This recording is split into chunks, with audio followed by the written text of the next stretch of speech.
T20 world cup செமிஃபைனல்ல எங்களை அப்படி பொழந்து கட்டிட்டு கடைசியில இப்போ உங்க சொந்த மண்ணுல இப்படி சுருண்டுட்டீங்களேயா.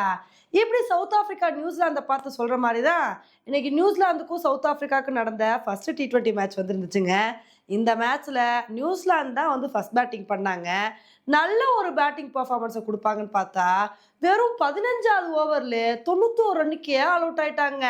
இதுல நீசம் மட்டும்தான் ஓரளவுக்கு டீசெண்டான பேட்டிங் பர்ஃபார்மன்ஸை கொடுத்து ஹையஸ்டா 26 ரன் வந்து எடுத்திருக்காரு. அப்போ மற்ற பேட்ஸ்மேன்ஸ்லாம் எந்த அளவுக்கு வந்து பெர்ஃபார்ம் பண்ணியிருப்பாங்க அப்படின்னு சொல்லிட்டு நீங்களே யோசிச்சு பாருங்க.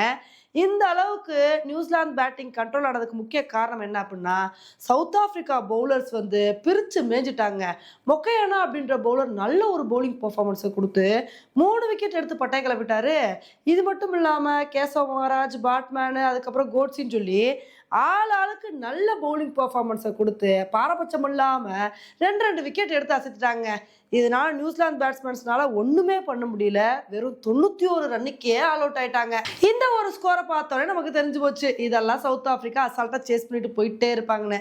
அதுக்கு தகுந்தாப்புல ஜோர்சி அவுட் ஆனாலும் கோனார் அப்படின்ற பேட்ஸ்மேன் இருந்துகிட்டு நான் கடைசி வரைக்கும் நின்று ஈஸியா இந்த மேட்சை முடிச்சிருவேன் அப்படின்னு மனுஷன் ஒரு நல்ல பெர்ஃபார்மன்ஸை கொடுத்து 40 ரன்னுக்கு மேல எடுத்தனால இந்த மேட்சை சவுத் ஆப்பிரிக்கா 17வது ஓவர்ல 7 விக்கெட் வித்தியாசத்துல ரொம்ப கம்ஃபர்டபுளா வின் பண்ணிட்டாங்க.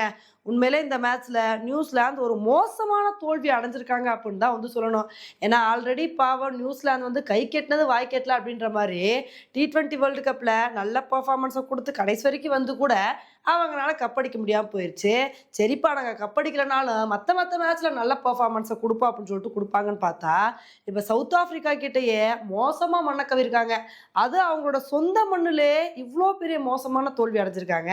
இதை ஈடுகட்டுற மாதிரி அடுத்தடுத்து வர மேட்ச்ல நியூசிலாந்து நல்ல பெர்ஃபார்மன்ஸை கொடுக்குறாங்களா அப்படின்றத பொறுத்து வந்து பார்க்கலாம். ஓகே ஃப்ரெண்ட்ஸ், இந்த ஒரு மேட்சை பற்றி நீங்கள் என்ன நினைக்கிறீங்க அப்படின்றத என்னோட கமெண்ட் செக்ஷனில் போடுங்க. இதே மாதிரி இன்னொரு வீடியோவில் உங்க வந்து மீட் பண்ணுறேன். Bye friends.